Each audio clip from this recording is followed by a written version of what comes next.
not going to talk much about what I actually do because Eric Wilson from another BNI group, who's a dear friend, told me what you do is intimidating, boring as shit.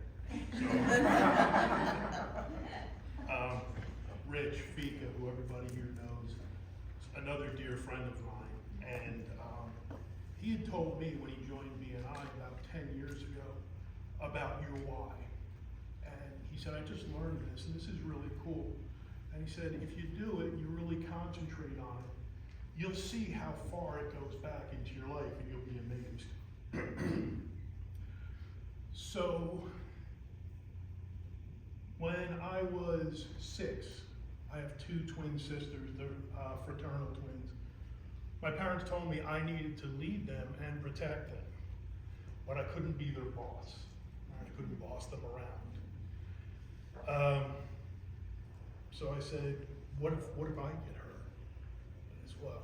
You know, you'll be fine. Men get hurt. It's the normal thing with leadership. So I thought, well, wow, I don't want to get hurt. So I have to get bigger, stronger, faster, and smarter. So that kind of makes sense with the way things turned out. All my life, you start hearing your grandmother, you know, protect her, your grandfather, your neighbor's kind of old, go take the leaves up for her.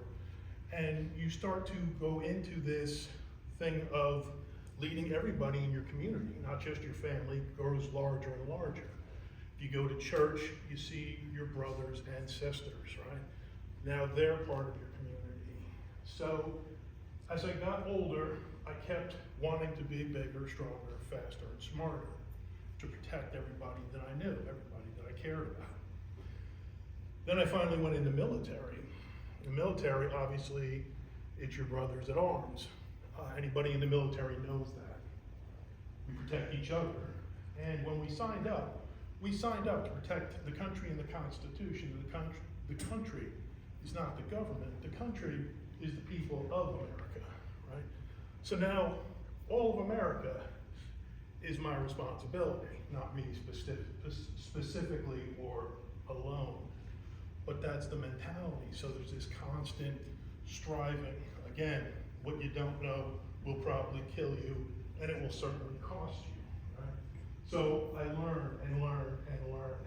And then I got into financial advising. And there's something called a fiduciary duty with financial advising. So it used to be in the old days, I would find something that some guy was trying to sell, and I would off-sell it to somebody else. I wasn't in the business then, I'm just telling you historically.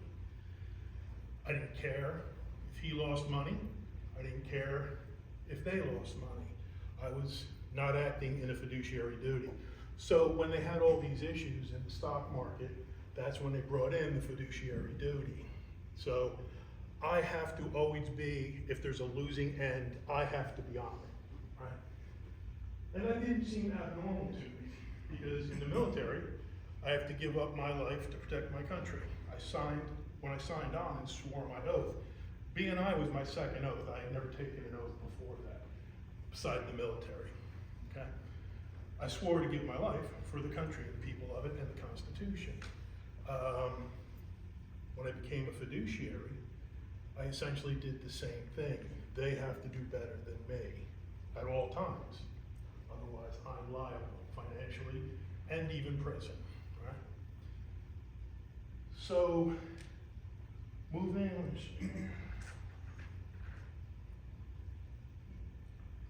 Right.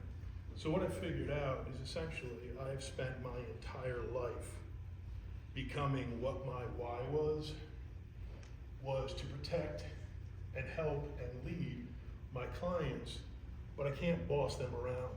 I can give them an awesome financial plan. I can tell them exactly what to do, but I can't make them do it, right? So my entire life has been specifically tailored to becoming a financial advisor, a good one. And it reminded me of a parable, and I don't know if this actually happened or if it's just one of those things people make up. But there was apparently this phenomenal whittler, woodcutter that could make the most lifelike horses. And so a guy traveled to him to find out, how did you become so good at this? And what do you do? They're so lifelike, they look like they can move. And he said, I start with a block of wood and I cut away anything that doesn't look like a horse. It seems very simple, but it really isn't. Our lives are that. Even if we don't realize what our why is, even if you aren't in a BNI group, you are whittling away at a block of wood from the day you're born to become what you eventually will be. Now, as far as what I do, which I was warned not to talk much about, I do wealth management. So I'm protecting people's wealth. You start by wealth accumulation. That's building up people's money. People that don't have money and they're young and they're starting. So you put them on that track. Then there's maintaining wealth. Once you have wealth, you don't want to lose it, you don't want to run out, especially into retirement. Then there's also legacy, where you're leaving the people in your family this money. You don't want that money to be cut in half with taxes. So there's things we do to be able to pass as much money as possible to the people you care about. Nice on timing. So that's what I do. That's why I've done everything to this point to get to this point. And that's what I'll continue to do. Financial planning is a lifelong business. You're with your clients. I'm not selling them something and saying goodbye. I'm taking them through that process wherever they are.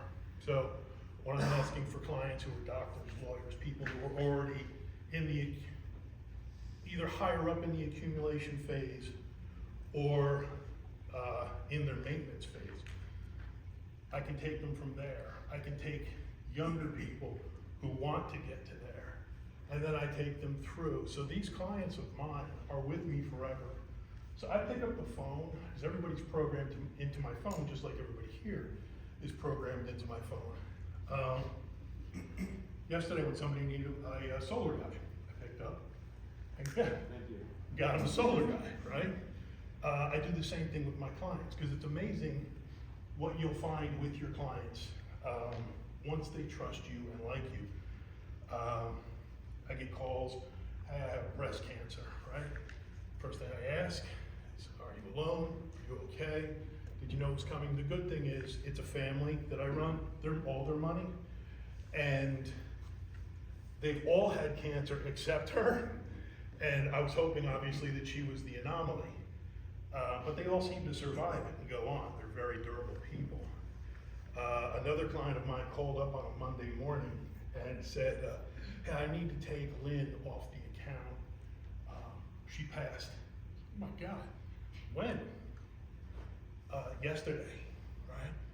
I was like, hey, are you okay? Because he didn't sound down or sad. I think he started with a joke.